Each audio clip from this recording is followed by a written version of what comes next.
और कॉन्सेप्ट सीखते हैं, कॉन्सेप्ट पर कॉन्सेप्ट। देखो मान लेते हैं प्रिंसिपल है, मानो क्या है ही, प्रिंसिपल भी दोनों ही बराबर है और अमाउंट भी बराबर है। अमाउंट से अमाउंट बराबर है, ऐसा नहीं कि प्रिंसिपल और अमाउंट बराबर है, उसका मतलब पैसा उधार दिया ही नहीं, क्योंकि इंटरेस्ट ज़ीरो है। ठीक है, अमाउंट बराबर है, अमाउंट से अमाउंट बराबर है, प्रिंसिपल से प्रिंसिपल बराबर है। ठीक है, तब क्या होगा, फॉर्मूला क्या होता है, ए बराबर पी प्लस ऐसा ही होता है। ठीक है, ये ए कर दो। ठीक है, और बी बराबर P B plus S I B. जब ये दोनों चीज़ें आपस में बराबर है, ये भी बराबर हैं, तो ये भी बराबर होगी ना। मतलब सिंपल इंटरेस्ट एस आई ए बराबर एस आई बी। ठीक है, ये चीज़ हमेशा माइंड में रखो, ये कॉन्सेप्ट है।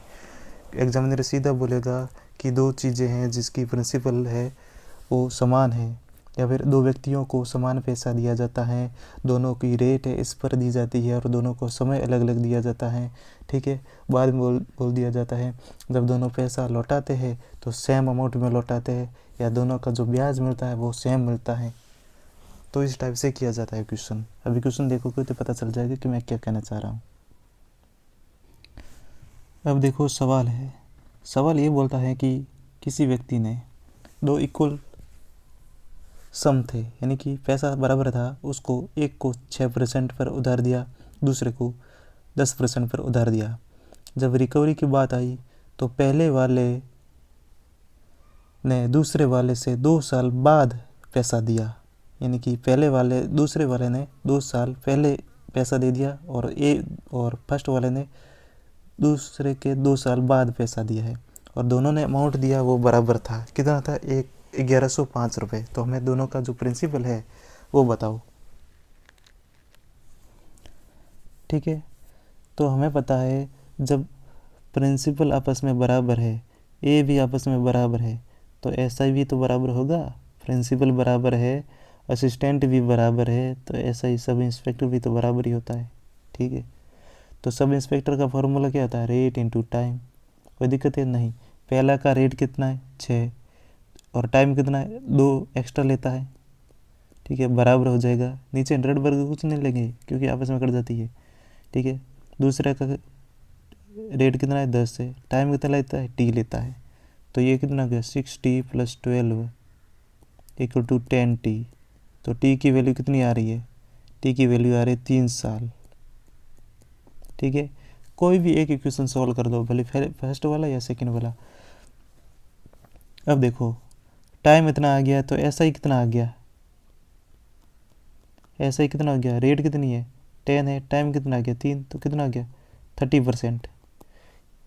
ठीक है, अब देखो ए निकालना है, ए निकालना होता है तो इसमें एस आई में 100% पी क्या होता है, प्रिंसिपल अपने आप में 100% होता है, तो ए कितना हो जाएगा, इसमें 100 और ऐड कर देंगे तो ए आ जाएगा 130। और 130 की हमें वैल्यू दे रखी है, कितनी दे रखी है 1105 रुपये दी है, ये कितनी की वैल्यू है 130। निकालने किसकी है बोलो, निकालनी है प्रिंसिपल की। प्रिंसिपल हमेशा ही खुद में एक 100% होता है, सॉल्व कर दोगे। ठीक है, ये 0 से ये 0 कट गया, 13 से इसको काटो, ये कितनी बार जाएगा 8 बार, फिर कितना बच जाएगा 6 5 13 5 65, कितना आ जाएगा 850। ठीक है, ये 850 आ गया है। और अगर आप डिजिटल सम का यूज़ करना चाहते हो वो भी कर सकते हो, कोई दिक्कत ही नहीं है अपने। तो कैसे करोगे डिजिटल सम, देखो वैसे ये तो छोटा अमाउंट है, कोई दिक्कत नहीं है, फिर भी यहाँ पर आप सीख लो डिजिटल सम आखिर होता क्या है। इन सब का डिजिट का सम देखो, ये 1 2 + 5 कितना हो गया 7 7 1 8। ठीक है, ऊपर 8 आ रहा है, नीचे कितना आ रहा है 4 आ रहा है। तो मैंने सिखाया था, अगर आपने वीडियो नहीं देखा है डिजिटल सम का, हमने बेहतरीन तरीके से बता रखा है, बेस्ट तरीका बताया है, उसके अलावा दुनिया में कोई नहीं सिखा सकता है। तो 4 आता है तो हमेशा ही ऊपर भी 7 से नीचे भी 7 से मल्टीप्लाई कर दो, काम हो जाएगा। तो ऊपर कितना बन रहा है 56 बन रहा है, 56 का कितना होता है डिजिट सम? 56 है मतलब 11 हो गया, 11 मतलब 2, ठीक है 2 बन रहा है।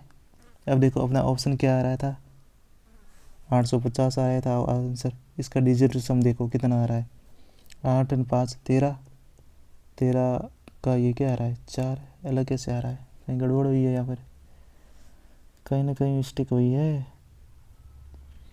ये देखो ये कितना आ रहा है 7,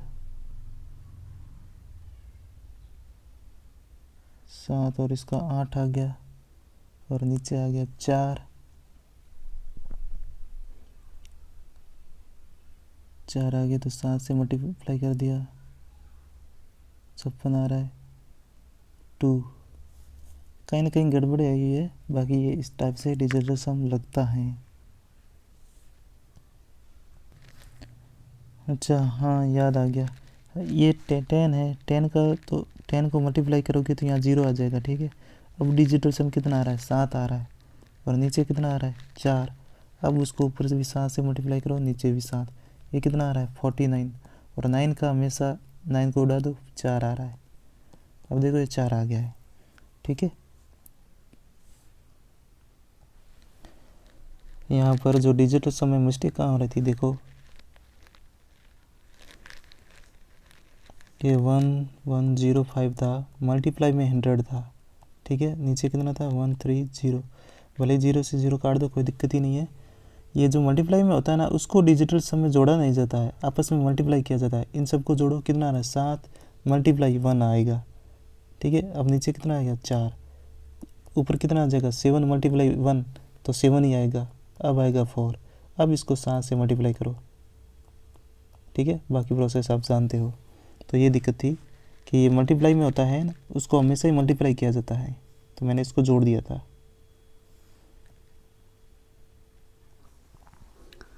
अब देखो सवाल ये है, सवाल काफ़ी अच्छा है और अपन बहुत ही बेसिक जो अपना तरीका है ना उससे करेंगे, बहुत ही चुटकियों में सवाल होगा, 5-10 सेकंड में सवाल हो जाएगा। देखो कोई सम है वो 7 साल के लिए इन्वेस्ट की जाती है और उसका जो छठा और 7वां साल है उसका जो कंबाइंड यानी कि 7वें साल का ब्याज और छठे साल का ब्याज और 7वें साल का ब्याज है वो 292 रुपये होता है। और मैच्योरिटी अमाउंट यानी कि फिर ये जो मिश्र धन है वो इतना प्राप्त होता है। तो हमें रेट निकालनी है, बिल्कुल निकाल सकते हैं, कोई दिक्कत ही नहीं है। छठा और 7वां का कंबाइंड है यानी कि 2 साल का ब्याज, 2 साल का ब्याज कितना दे रखा है 292, तो 1 साल का ब्याज इसका आधा कितना हो जाएगा 146। कोई दिक्कत है? कोई दिक्कत नहीं है, ठीक है। हमें बताया अमाउंट इतना होता है, अमाउंट में क्या होता है प्रिंसिपल प्लस ब्याज, ब्याज कितने साल का, ये 1 साल का इतना है तो 7 साल का कितना हो जाएगा वो इसमें से घटाना पड़ेगा। 7 साल का कितना हो जाएगा 7 से 42, 7 से 28 रुपये